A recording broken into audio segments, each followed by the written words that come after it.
आज का जो टॉपिक है वो हमारा है कंपोनेंट और the elements of the staffing. Staffing जो वर्ड है, वर्ड के अंदर में कौन कौन सी चीजें हैं, कौन कौन से कंपोनेंट्स हैं जिसको हम लोग इंक्लूड करते हैं। तो basically there is three elements और the components of the staffing. First is recruitment, second is selection and third is training. Means when we come to recruitment plus selection plus training, तो जो हमारा process होता है वो होता है staffing. तो स्टाफिंग के बेसिकली थ्री कंपोनेंट्स है, फर्स्ट है recruitment, then second is selection, third is training. ये तीनों चीजें हम इसके अंदर में डिटेल में पढ़ेंगे। What is recruitment, what is selection है, व्हाट इज ट्रेनिंग और why this is necessary for any organisation और एनी बिजनेस। इनको हम लोग डिटेल में पढ़ेंगे कि रिक्रूटमेंट क्या है, सिलेक्शंस क्या है या ट्रेनिंग क्या होती है। कई बार लोगों को ये लगता है कि दिस थिंग इज ऑल, मतलब all three things is same, recruitment और सिलेक्शन सेम होता है, लेकिन इनके बीच में क्या होता है, माइनर सा डिफरेंस है। सभी के सभी में कुछ ना कुछ डिफरेंस है कि सिलेक्शन, रिक्रूटमेंट एंड ट्रेनिंग के बीच में। और जब ये तीनों को हम ऐड करते हैं तब हमारा वो स्टाफिंग क्या होता है, रिक्रूटमेंट, सिलेक्शन और ट्रेनिंग। तो इस चैप्टर, इस टॉपिक के अंदर में फर्स्ट है हमारा रिक्रूटमेंट। रिक्रूटमेंट का मतलब होता है कि recruitment refer to the process of finding the possible candidate for the job और द फंक्शन। मतलब कोई भी जॉब जो की ऑर्गेनाइजेशन के अंदर में है, वहां पर कोई प्रोसेस होता है कि बेस्ट पर्सन को फाइंड आउट करना। It is become a defined at the process of searching a prospective employees and stimulating them to apply for the job in the organization। मतलब सर्च करना, बेस्ट कैंडिडेट को search करना और prospective employees को find out करना और organisation के अंदर में उसको रखना। तो इसके लिए कॉमनली क्या किया जाता है, advertisement is commonly part of the recruitment. Recruitment करने के लिए सबसे जो कॉमनली यूज किया जाता है वो होता है, voice is not clear.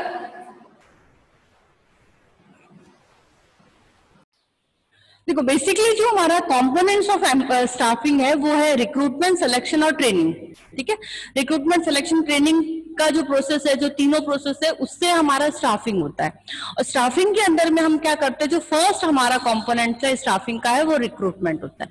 Recruitment क्या होता है कि जो भी वेकेंट जॉब है ऑर्गेनाइजेशन के अंदर में, उस वेकेंट जॉब पर, उस वेकेंट पोजीशन पर सुटेबल एम्प्लॉय को, सुटेबल पर्सन को रिक्रूट करना। तो कॉमनली जो ये फीचर्स है, जो कॉमनली जो रिक्रूटमेंट का जो प्रोसेस है वो होता है एडवर्टाइजमेंट के थ्रू। तो advertisement is a commonly part of the recruitment process and can occur through the several means, through the newspaper, using the newspaper articles for the job, advertisement through the professional publications। मतलब क्या होता है, जो commonly use में लिया जाता है, जो एडवर्टाइजमेंट के थ्रू जो वेकेंट पोस्ट है ऑर्गेनाइजेशन के अंदर में, उस वेकेंट पोस्ट को फिल करना। फिल करने के लिए क्या किया जाता है, पहला फर्स्ट जो होता है वो एडवर्टाइजमेंट दी जाती है। एडवर्टाइजमेंट वो प्रोसेस है जो कि उस वेकेंट पोस्ट को फिलअप करने के लिए, उस पर्टिकुलर ऑर्गेनाइजेशन की वो जो भी पोस्ट है, जो भी जॉब की वैकेंसी खाली है, उसके लिए ऐड किया जाता है। उस ऐड वो हो सकता है न्यूज़पेपर के थ्रू, फॉर मैगजीन्स के थ्रू, जो प्रोफेशनल पब्लिकेशंस होते हैं एडवर्टाइजमेंट के, वहां उसके थ्रू, या फिर प्लेसमेंट जो एजेंसीज होती है वहां पर अप्लाई, जो कंपनी जाती है और वहां से फिर प्लेसमेंट्स लेती है। तो through a job centre, through the campus interviews, मतलब कैंपस के अंदर में जो इंटरव्यूज कंडक्ट करवाती है कंपनी, वहां पर जाकर के वो रिक्रूटमेंट करती है। ठीक है, आप लोगों को ये पता ही है कि कैंपस के थ्रू, कैंपस प्लेसमेंट जिसको हम कहते हैं, कैंपस के अंदर में कंपनी जाती है और उसके बाद में वहां के जो कैंडिडेट्स होते हैं उनका इंटरव्यू कंडक्ट करवाती है, उसके बेसिस पर वो क्या करती है, उनको सेलेक्ट करती है। तो रिक्रूटमेंट वो प्रोसेस है जो कि वेकेंट पोस्ट को फिल करने के लिए ऑर्गेनाइजेशन के अंदर क्या किया जाता है, एडवर्टाइज किया जाता है। उस वेकेंट पोस्ट के अंदर में पोजीशन, उस वेकेंट पोजीशन, उस वेकेंट जॉब पोजीशन को फिल करने का जो प्रोसेस होता है, उस प्रोसेस को हम रिक्रूटमेंट कहते हैं। अब रिक्रूटमेंट के अंदर में और क्या होता है, देखो सोर्स ऑफ रिक्रूटमेंट, सबसे फर्स्ट पॉइंट है कि ऑब्जेक्ट के बेसिस पर रिक्रूटमेंट किया जाता है। मतलब ऑब्जेक्ट क्या है, अब आप बोलोगे कि व्हाट इज ऑब्जेक्ट, ऑर्गेनाइजेशन का ऑब्जेक्ट क्या होता है, तो the object of the recruitment is attract the potential employee, potential मतलब जो भी उस जॉब के लिए सुटेबल है, तो potential employee with the necessary characteristic और the qualification in the adequate number of the jobs available, मतलब जो भी नेसेसरी रिक्वायरमेंट्स होती है, क्वालिफिकेशंस, क्या क्वालिफिकेशन की पोस्ट खाली है, उस क्वालिफिकेशन और उस कैरेक्टरिस्टिक की जो भी पोटेंशियल एम्प्लॉयड होते हैं ना, उनको बुलाया जाता है। It located the available the people for the job and invite them to apply for the job in the organization, मतलब उनको इनवाइट किया जाता है उन पर्सन को कि ऑर्गेनाइजेशन के अंदर में ये पोस्ट खाली है, तो उस पोस्ट के लिए जो जो क्वालिफिकेशन होगी उस क्वालिफिकेशन वाला पर्सन उस जॉब के लिए अप्लाई करेगा। The process of the recruitment, जब अब ये जो प्रोसेस होता है रिक्रूटमेंट का, उसके अंदर में क्या होता है, the process of selection of the right candidate for the given position in the organization, मतलब right candidate को उस organization के अंदर में select करना।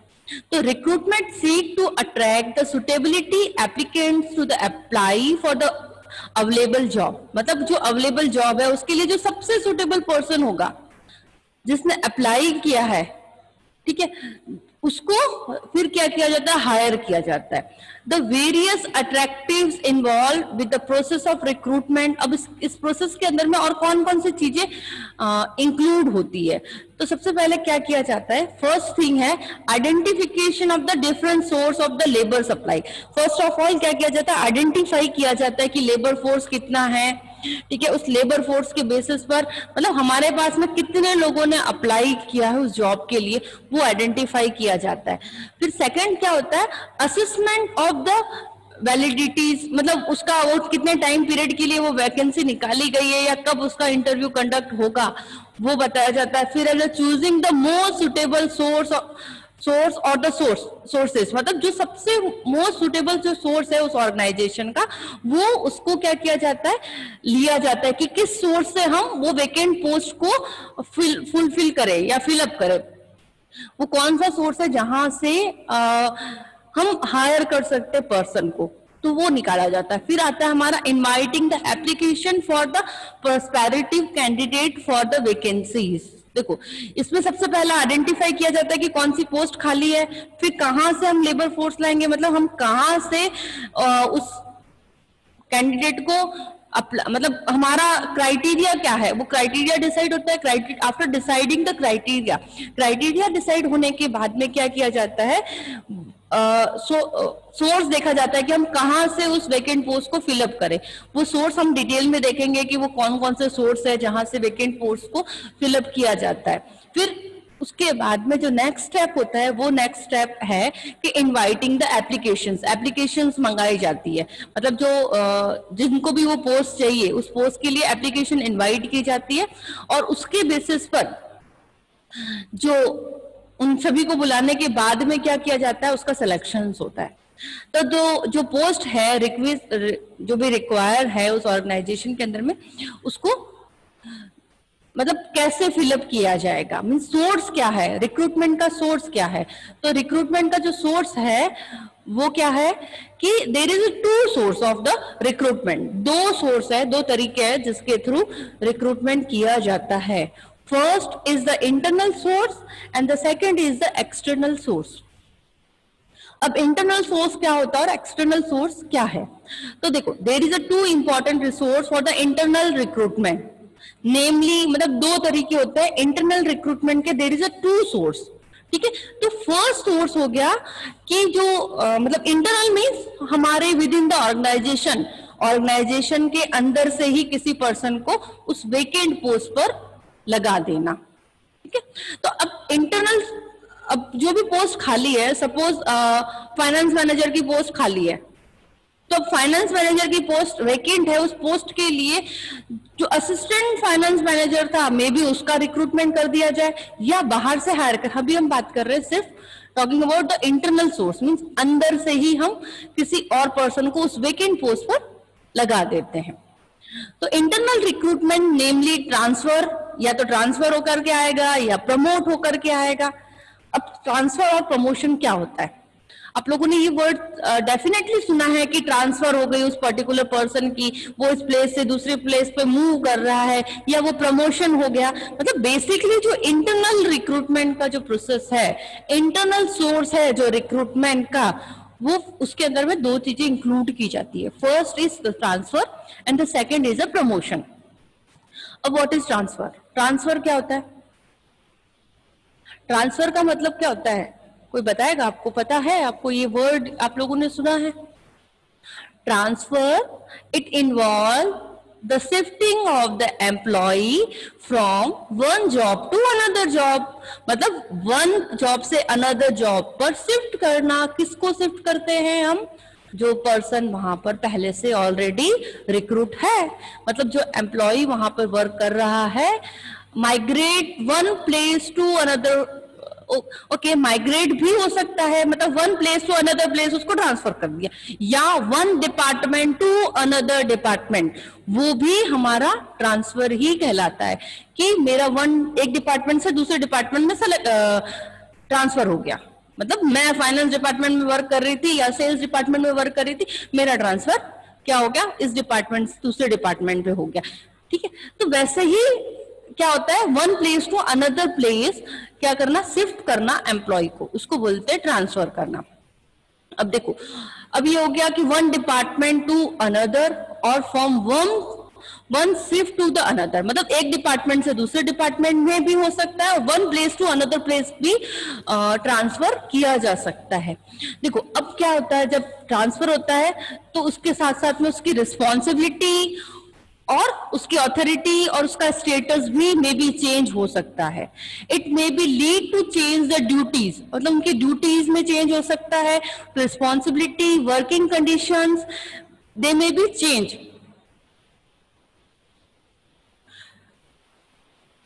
तो इनकी जो चेंज होता है, मतलब उनकी ड्यूटीज के अंदर में या उनकी रिस्पॉन्सिबिलिटीज के अंदर में जो चेंज किया जाता है, वो भी किसके अंदर में आता है? बेसिकली वो आता है हमारा सेम मतलब ट्रांसफर के अंदर ही आता है।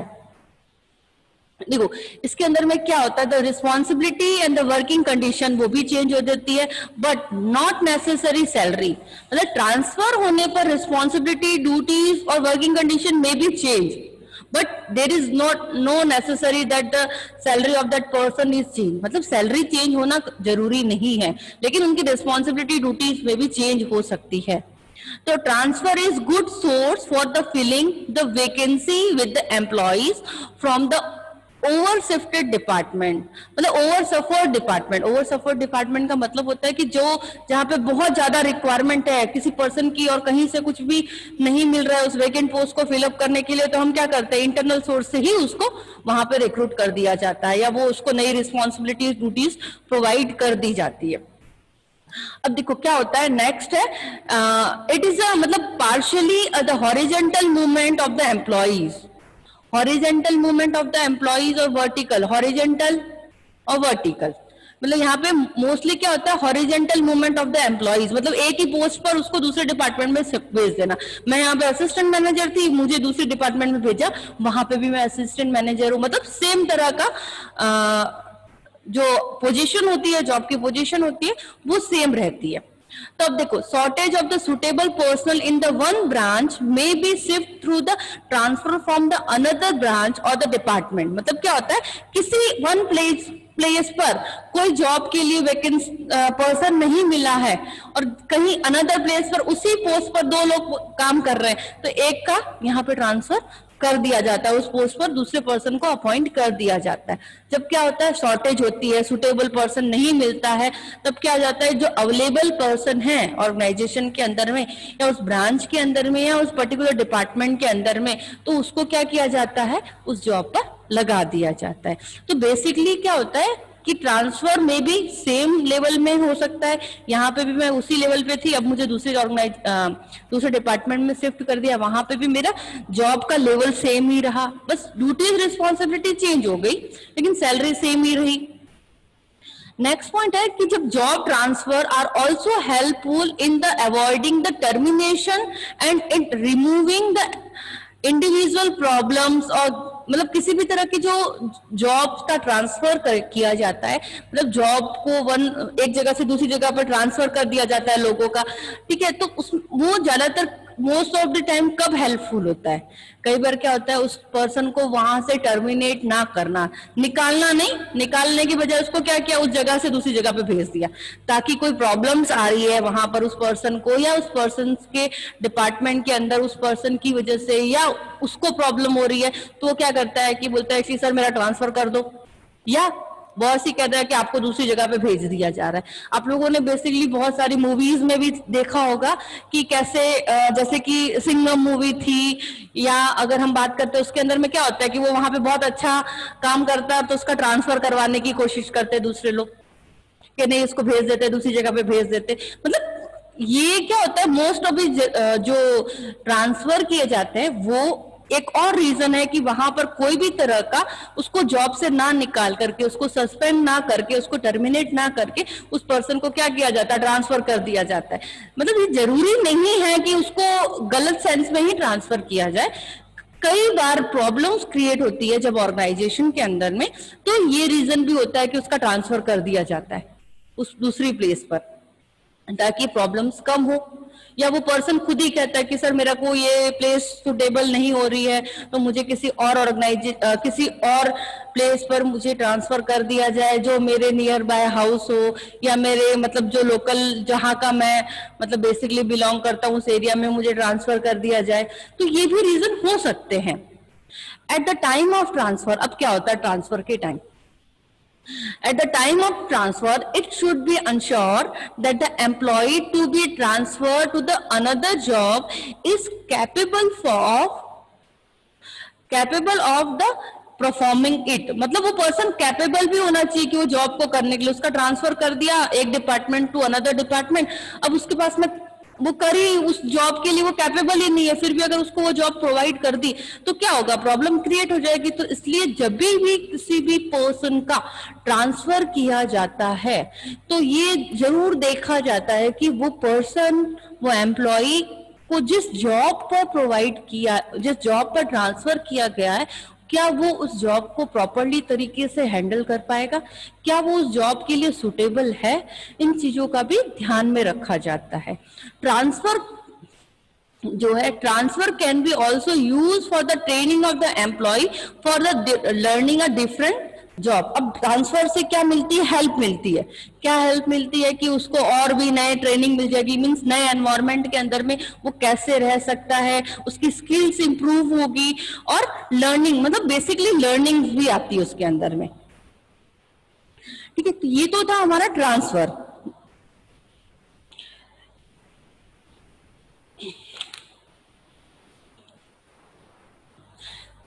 देखो जो इंटरनल सोर्स है उसके एडवांटेज और डिसएडवांटेज हम लोग पहले प्रमोशन देख लेते हैं, फिर साथ में देखेंगे कि व्हाट इज बेनिफिट और एडवांटेज और disadvantage of the internal source. तो सेकंड पॉइंट है हमारा आता है जो इंटरनल सोर्स का, फर्स्ट पॉइंट हो गया ट्रांसफर, सेकंड पॉइंट है प्रमोशन।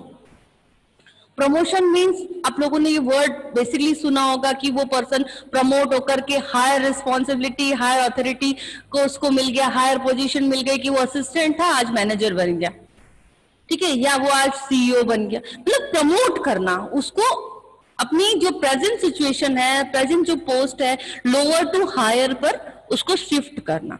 तो basically business enterprises generally follow the practice of, ये जो प्रमोशन जो है हमारा, ये बेसिकली सभी तरह के एंटरप्राइजेस में प्रैक्टिस में लिया जाता है। Filling the higher job by the promoting the employees from the lower job, मतलब lower job to higher job पर प्रमोट करना। तो बेसिकली जो प्रमोशन है, promotion lead to the shift and the employees to the higher position carrying the higher responsibility. मतलब higher position provide करना उसको, मतलब वो अभी लोअर पोजीशन पे है तो उसको हायर पोजीशन पर शिफ्ट करना। तो जब हायर पोजीशन पे जाएगा तो क्या होगा, उसकी रिस्पॉन्सिबिलिटीज भी हायर होगी। And to facilitate the status and the pay promotion is vertically shift of the employee. Means क्या होगा, उसका स्टेटस अप होगा, उसकी सैलरी या उसका पे स्केल जो है वो भी अप होता है। जब प्रमोशन होता है तो सभी चीजें अप होती है। सभी चीजों के अंदर में क्या होता है, उसकी रिस्पॉन्सिबिलिटी फर्स्ट, उसकी सैलरी सेकेंड, उसका स्टेटस, और उसके साथ साथ में उसका मतलब पूरा वर्क वगैरह एवरीथिंग इज हायर, सभी चीजें हायर हो जाती है। इस तरह का जो प्रमोशन है वो ज्यादातर क्या होता है, वर्टिकल होता है, मतलब lower to top, top to upper level तक होता है। और जो ट्रांसफर है वो होता है हमारा हॉरिजेंटल, और जो प्रमोशन है वो होता है हमारा वर्टिकल। ठीक है, अब देखो क्या होता है, the practice help to improve the motivations. जब प्रमोशन होता है तब क्या होता है, मोटिवेट होता है पर्सन कि मुझे प्रमोट किया गया, तो वो काम को और अच्छे इंतजाइज तरीके से करता है। And the loyalty and the satisfaction level of the employee also increase. मतलब जो लॉयल्टी का मतलब क्या होता है, अपने ऑर्गेनाइजेशन के प्रति वो लॉयल रहता है, ईमानदार रहता है, मोटिवेट होता है, सेटिस्फाई रहता है, उसको फुल संतुष्टि रहती है कि मुझे ये पोजीशन मिली, मुझे प्रमोट किया गया, तो मैं इस ऑर्गेनाइजेशन के प्रति वो पूरी तरीके से डिवोट होता है। It has also the great psychological impact over the employees because a promotion at the higher level may lead to the chain of the promotion lower level to in the organization, means it helps to the internal feelings of the मतलब boost of the internal feeling of the employees की जो internal feelings होती है वो boost होती है। Psychological उस पर इम्पैक्ट पॉजिटिव पड़ता है। Psychological impact positive, it means कि वो पर्सन क्या होता है कि उसको lower level to upper level पर जब प्रमोट किया जाता है तो वो मेंटली मतलब उसका जो मेंटली जो स्टेटस है, मतलब उसको अच्छा फील होता है कि मुझे प्रमोट किया गया, मेरी सैलरी इंक्रीज हुई, मेरा स्टेटस इंक्रीज हुआ। ठीक है, इसके बेसिस पर क्या होता है कि ये प्रमोशंस के लिए मतलब जब प्रमोट किया जाता है एम्प्लॉय को तो ये उनके मतलब उनके बूस्ट ऑफ मोरल को बूस्ट करने के लिए बहुत अच्छा सोर्स है। मतलब ये इस तरीके से जब इंटरनल सोर्स यूज करके वैकेंट पोस्ट को फिलअप किया जाता है तो ये दोनों ही चीजें बेस्ट मानी गई है, ट्रांसफर एंड प्रमोशन। अब हम बात करते हैं basically merits of internal source. अब अगर इंटरनल सोर्स से हम किसी भी एम्प्लॉइज को हायर करते हैं तो उसके क्या बेनिफिट्स होते हैं, क्या फायदे होते हैं। जब हम इंटरनल सोर्स से कोई भी ऑर्गेनाइजेशन को क्या what is benefit behind the using that internal source for the recruitment. तो फर्स्ट थिंग इज देखो, filling the vacancy in the higher job from within the organization और through the internal transfer has to be, बहुत सारे merits होते हैं जब internal source को use लिया जाता है। तो फर्स्ट है एम्प्लॉइज आर मोटिवेटेड। सबसे फर्स्ट पॉइंट है कि पर्सन मोटिवेट होगा। जब मोटिवेट होगा तो क्या होगा, when the person or the employee are motivated to improve their performance, they improve their performance, a promotion at the higher level may lead to be a chain of promotions at the lower level in the organization, means lower level to upper level पर उसको person को appoint करना। जब lower level से वो person अपर level पर appoint होगा तो उसका मोरल उस्टअप होगा, मोटिवेट होगा, उसका परफॉर्मेंस को इम्प्रूव करने की कोशिश करेगा और अ प्रमोशन एट द उसके बाद में क्या होगा, the motivate the employee to improve the performance through the learning, improve the performance through the learning and the practice, मतलब अपनी प्रैक्टिस अपने परफॉर्मेंस को इम्प्रूव करने की कोशिश करेगा। ठीक है, और employees work with the committed and the loyal, मतलब वो अपने वर्क के प्रति कमिटेड रहेगा, लॉयल रहेगा and remain the satisfied with their job.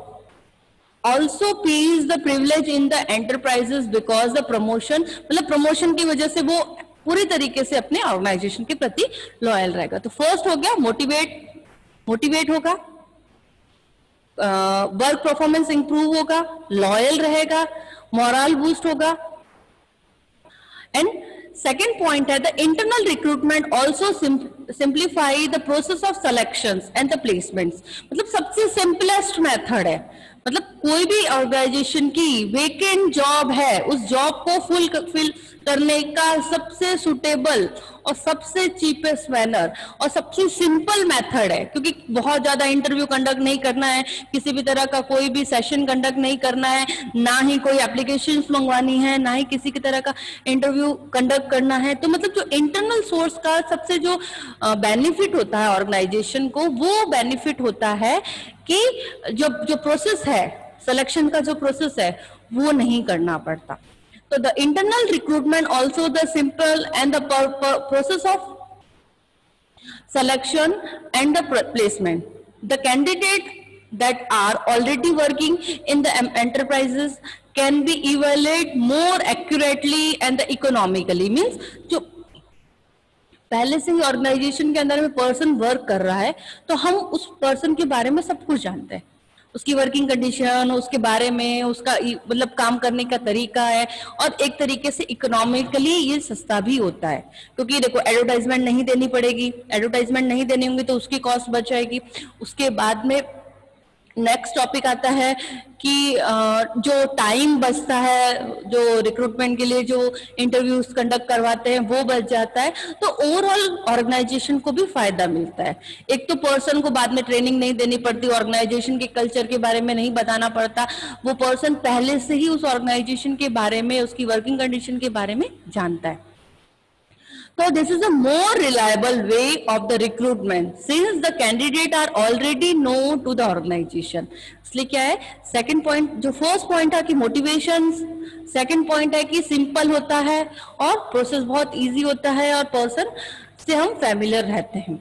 A third advantage है transfer is a tool of training the employees to the prepare them for the higher job.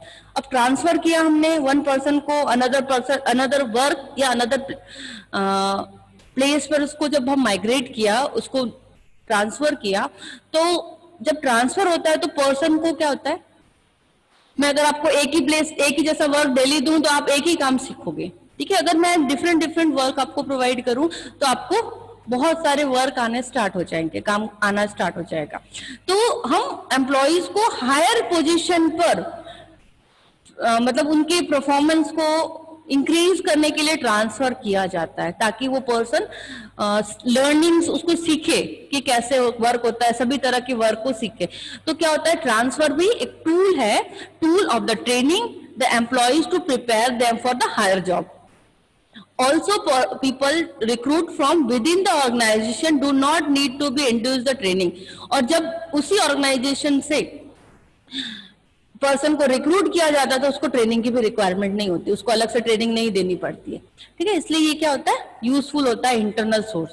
Next है कि transfer is a benefit of the shifting the workforce from the surplus department. मतलब जिस department के अंदर में surplus लोग है, ज्यादा स्टाफ है, और जिस डिपार्टमेंट के अंदर में शॉर्टेज है स्टाफ की, वहां पर उस पर्सन को रिक्रूट कर दिया जाता है। तो ट्रांसफर भी क्या है, बेनिफिट है कि भाई जिस ऑर्गेनाइजेशन में ज्यादा लोग काम कर रहे हैं वहां पे उतनी रिक्वायरमेंट अभी नहीं है, और किसी ऑर्गेनाइजेशन या किसी डिपार्टमेंट के अंदर में वर्कर्स की शॉर्टेज हो गई है, वहां का स्टाफ चला गया, तो इस डिपार्टमेंट से दूसरे डिपार्टमेंट में उसको शिफ्ट कर दिया जाता है, जो शॉर्टेज डिपार्टमेंट है वहां पर, ठीक है। ये पॉइंट हमारे हो गए मेरिट्स के। एक लास्ट पॉइंट है मेरिट्स का कि filling a job internally is cheaper as compare to the getting a candidate from the external source.